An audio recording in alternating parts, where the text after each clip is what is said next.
Why do so many intelligent people choose solitude? Is it a sign of weakness, or a secret path to the freedom of thought? Today, we will dive into an uncomfortable yet liberating truth.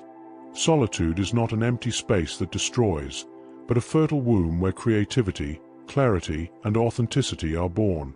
Inspired by Schopenhauer's philosophy and Rumi's poetry, we will discover why this inner silence can be the greatest treasure of the soul.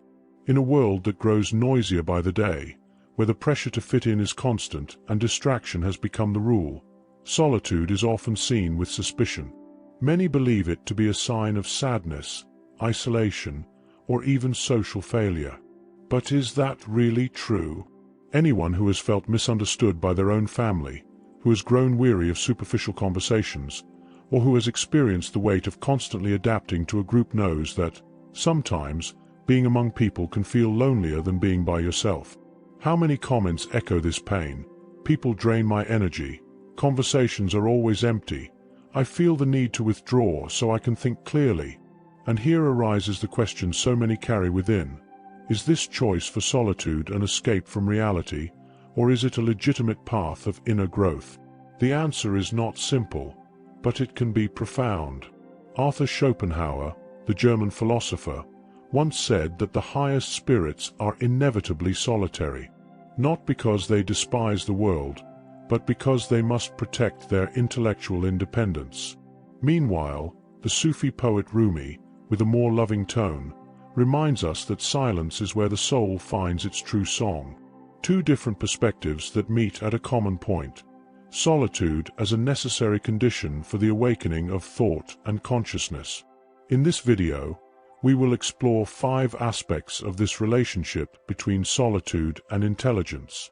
Each one will be illuminated both by the pains and doubts that so many carry in silence, and by the wisdom of great thinkers who invite us to see beyond the fear of emptiness.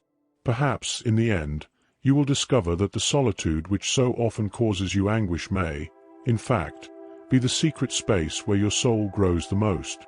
And the first of these aspects may be the most uncomfortable of all, realizing that, often, being with others means giving up your own authenticity. This is where the need to avoid intellectual conformity is born. We live surrounded by opinions, advice, and pressures. On social media, in groups of friends, at work, the voice of the majority often dictates not only how we should act, but also how we should think. And those who dare to disagree are often seen as strange, arrogant, or antisocial. This is where so many comments repeat themselves. Conversations are always about trivialities. I feel I can't be myself in the midst of so much superficiality. The pain here is not just boredom, but forced conformity, the weight of wearing a mask just to fit into others' expectations. Schopenhauer once said, "Most people would rather think with someone else's head." For him, the truly intelligent person must step back in order to protect their originality. To be alone, then, is to resist the tide of conformity. Rumi offers us the same truth in different words. When you step away from the noise, you begin to hear the whisper of the soul. In other words, solitude is not absence, but the presence of what is most authentic within us. And here comes the question: is solitude truly a choice, or is it the inevitable consequence of refusing to betray your own conscience? For many intelligent and sensitive people, withdrawal is not optional, but vital, the only way not to get lost in the collective noise. But when someone chooses this path, a new challenge emerges, dealing with the space left by withdrawal. This emptiness can be frightening, but it can also become the soul's greatest treasure. Many confuse solitude with emptiness, and emptiness with lack.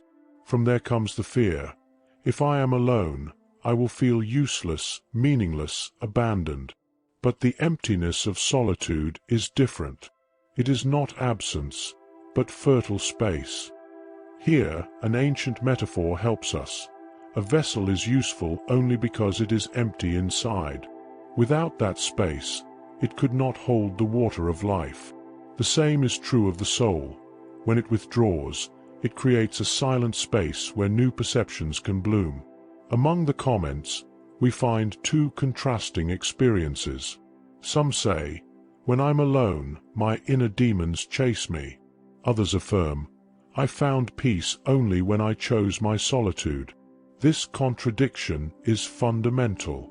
Imposed solitude can be painful, rejection, bullying, misunderstanding. But chosen solitude can be liberating, a conscious retreat from external noise to nurture the inner life.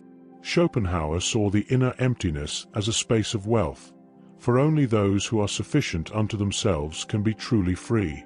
Rumi, on the other hand, wrote, "Silence is the language of God. All else is poor translation." So the real question is not whether emptiness exists, but how we relate to it. Do we flee from it, filling it with distractions and noise? Or do we welcome it as a fertile womb where something new can be born? And when that silent space begins to bloom, something precious happens. The courage to think for yourself arises. This is independence of thought, which often comes at the cost of being misunderstood. Few feelings are as painful as being rejected for thinking differently. How many have described the experience of being misunderstood by family, mocked at school, or labeled as arrogant simply for having their own ideas? Independence of thought has a price: separation. And for intelligent and sensitive people, this may mean long stretches of solitude. But it is precisely in that separation that the unprecedented is born. Schopenhauer saw this as inevitable. The person who allows themselves to think independently cannot live constantly in the company of others, for they will always be pressured to conform. Rumi invites us into another metaphor. Don't be satisfied with stories of others. Go and live your own myth. This means that each of us carries a unique spark, a path that cannot be reduced to the collective. Here emerges one of the major doubts found in the comments. Don't we also need balance? After all, don't we also learn from interactions? The answer may lie in rhythm. First, we must root ourselves in the silence of our own consciousness, and only then open up to others without losing ourselves in them. Independence of thought does not exclude companionship, but it redefines its foundation. Only those who know themselves can be with others without dissolving. But in order to preserve this independence, there is an even more valuable resource that must be safeguarded: mental energy. And it is here that solitude reveals itself as the guardian of inner vitality. How many times have you left a social gathering feeling drained, as though part of your life force had been left behind in that room? How many have commented, "People drain my energy. Socializing is exhausting. I'm left with no strength for what really matters." This is not an exaggeration. Attention is the fuel of the soul, and every interaction consumes part of that energy. Intelligent people perceive this acutely, because they know the cost of keeping their minds clear and creative. Schopenhauer once said that wasting time on trivial conversations is like spending gold on useless exchanges. And Rumi reminds us, wherever your attention goes, your life blossoms. The economy of mental energy is not selfishness, but wisdom. It means choosing where to place the light of your awareness. Is it better to invest it in superficial discussions, or in creating something that resonates with your essence? Here lies another pain. Many feel guilty for withdrawing. They think they are not being good friends or good company. But perhaps the greatest gift they can offer the world does not lie in constant presence, but in the depth they cultivate in silence. And this depth leads us to see something greater: solitude as a lens that broadens our vision of life. By stepping away, we discover not only renewed energy, but also a philosophical perspective that reveals what truly matters. In the end, solitude gives us a rare perspective: the ability to see life from outside, without the veils of social urgency. It is like climbing a mountain and looking down at the city.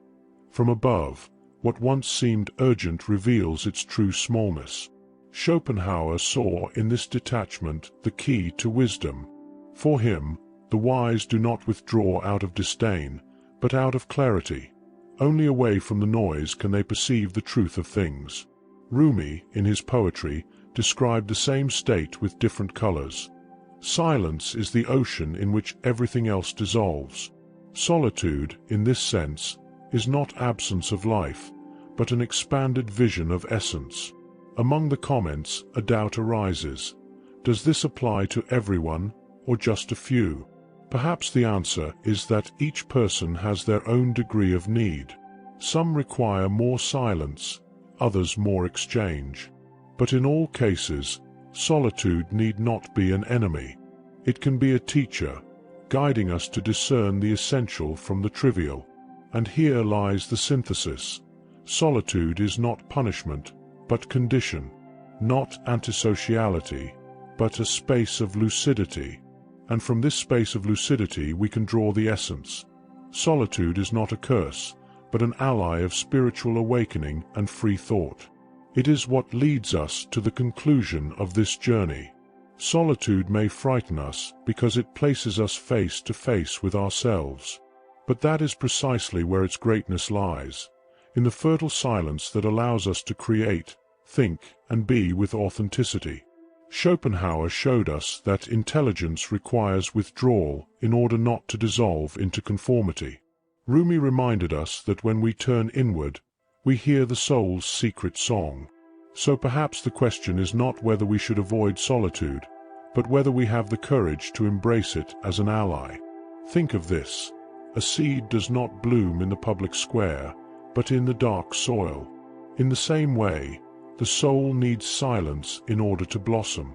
And what if the solitude you fear today is, in fact, the fertile womb of your inner transformation? Now, a simple invitation.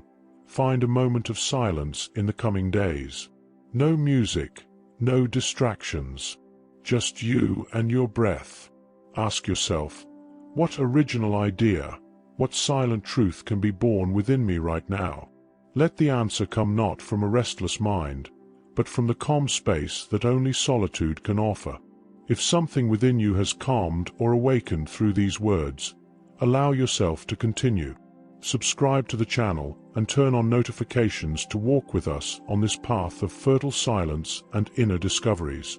And to keep expanding this field of presence, we suggest the video linked in the card. May it be a gentle breeze in your journey. Share in the comments how solitude has revealed itself in your life. Your sharing may be the seed another heart needs to find. Peace and light.